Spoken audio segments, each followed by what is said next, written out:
We were told by an ancient Guna that way upriver we could find a water pipe, and if we followed it for a few hours, we would get to a beautiful lake at the end. Alright, skinny dipping at the lake, let's go for it.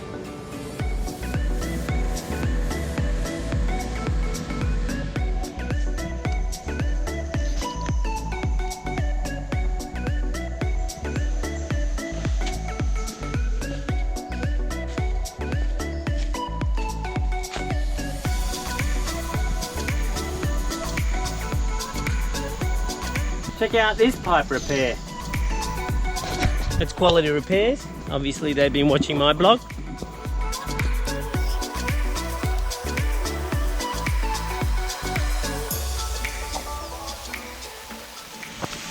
Oh no, we've sprung a leak. Don't worry Guna people, I'm familiar with your repairing technique. All I need is a stick. There you go. Done my civic duty. This pipe just keeps going and going. After 3 hours of walking and following 12 kilometres of pipe, I started to get suspicious, so we sent up the drone to find out where the bloody lake was. That's the direction it should be in, but all we have is a mountain range, but no lake. Well, hang on a minute, that's a bloody big lake. Well, that's the Caribbean. That's no good to us.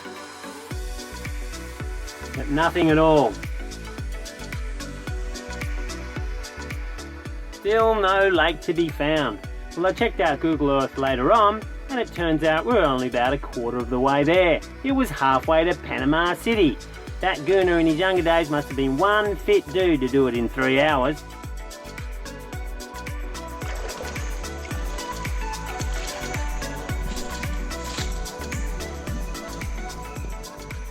Alright, we're making our way back. We're giving up on the lake. We've walked 3 hours in.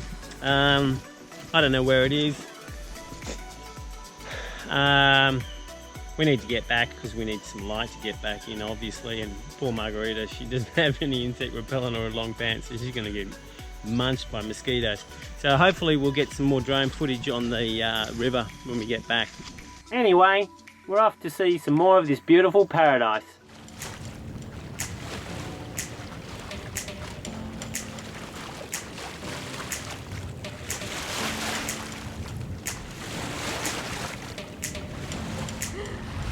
The good thing about sailing in San Blas, you're always surrounded by islands.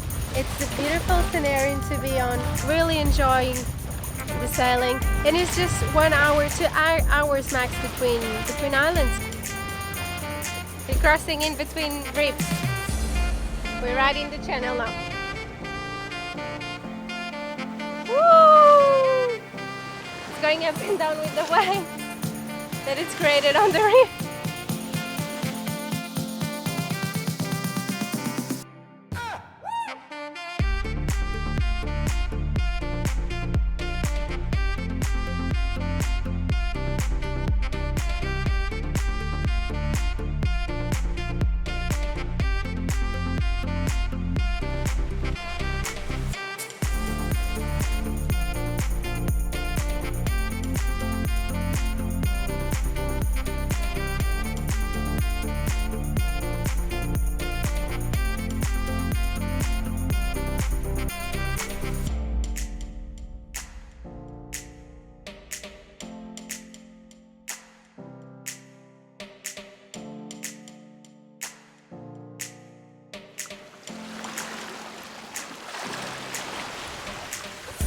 Let's see that again. Well, it seems we're experiencing some technical difficulties.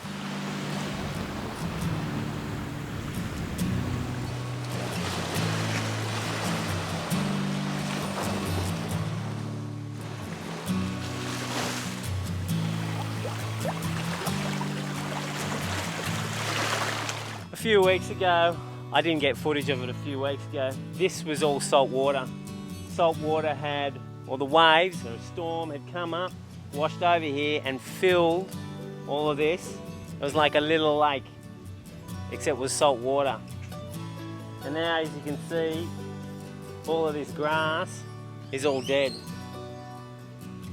Now, I don't know too much about the water lens and how salt water affects it, but I don't think salt water coming over the top and then permeating into the freshwater lens, which all of these trees survive on, even though they're salt resistant, they do need fresh water. It's not looking good. And this is not just the only island.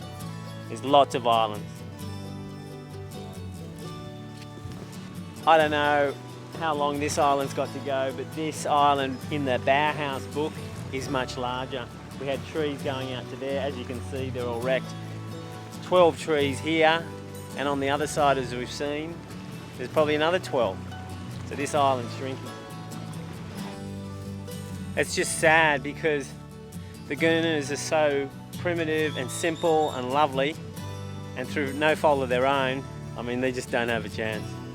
I would say, I'm only guessing here, in 50 years, these are all going to be washed away.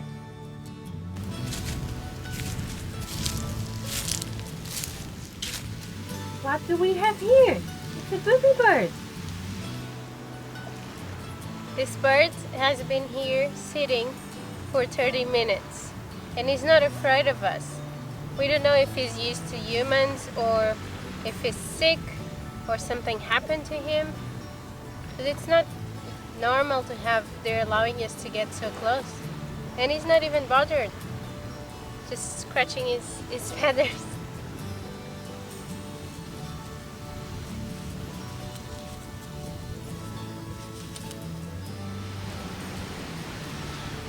My beak's not long enough. Bird brain. We've got a lot in common. Hey, Birdiful.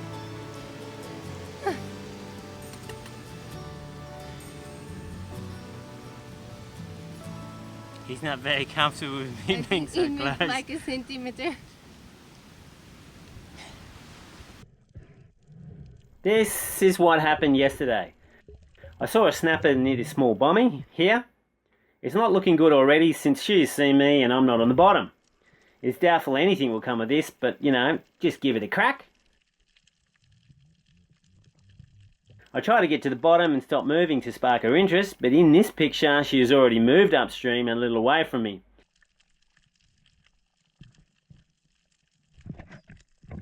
But I keep going anyway, but it's just getting worse and worse and worse. Today, snapper 1, plucky bubcus. But tomorrow is another day, and we give it a crack then.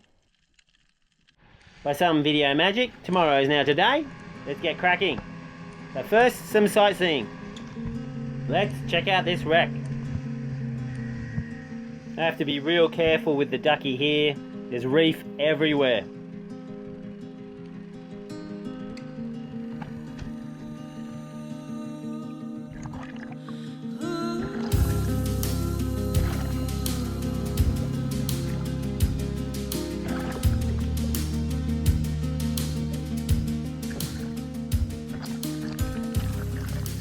Well, I did want to get a little bit closer, but it looks like I'm just going to get munched on the coral by these little waves. So let's just check out around here.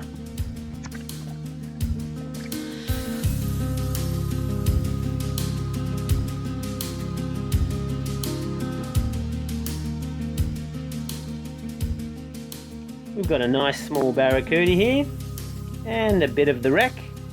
Now, I saw a much bigger barracuda. Let's see how close we can get. This ends up being a real easy shot, but the thing to really worry about is when you have shot it, you've got a very angry barracuda that's tethered to you with 400-pound mono, ready to bite you as you're trying to kill it.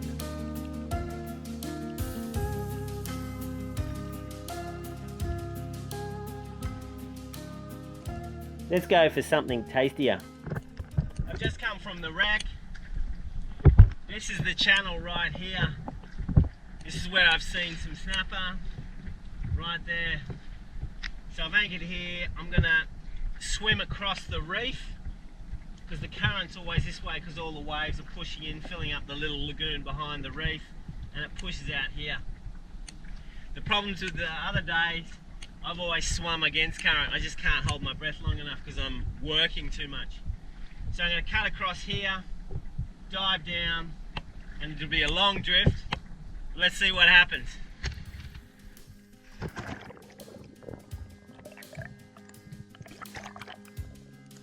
I'm not 30 seconds in the water and I come across this small snapper, perfect size for Margarita and I, but he's a bit sleepy and he's not part of the grand plan that I had, so let's leave it alone, maybe have him another day.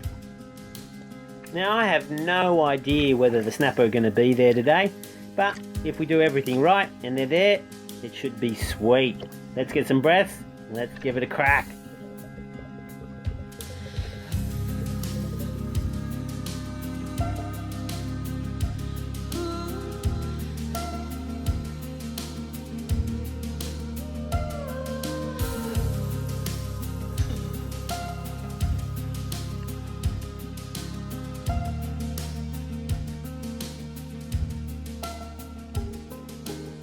Oh, getting sidetracked. I thought I saw something up there. Let's get back on track. I think the snapper's seen me, so if I go forward from here and over this little rise, it'll see my whole body and probably get spooked. So I'm just going to have to wait here for it to come to me. And wait. And wait a bit more. And a little bit more. I try to hide my eyes as much as possible, not to freak it out.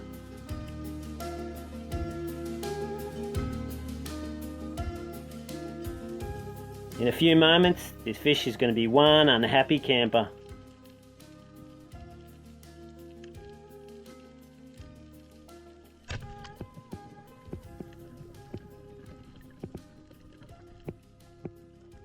Perfect size for Margarita and I for a barbecue lunch. Top stuff. Just for interest, I usually look into their stomach to see what they've been eating. And here we have a small crab. I usually find crab, crayfish and small fish in snappers, so you get to know where they like to hunt. Good morning. I just woke up. I came outside to see this beautiful day, and look, we're surrounded by sargasm. It's huge, and it keeps going and going and going. Like what we've seen in Belize, it's the overgrowing of sargasm is arriving to Panama. This is really concerning.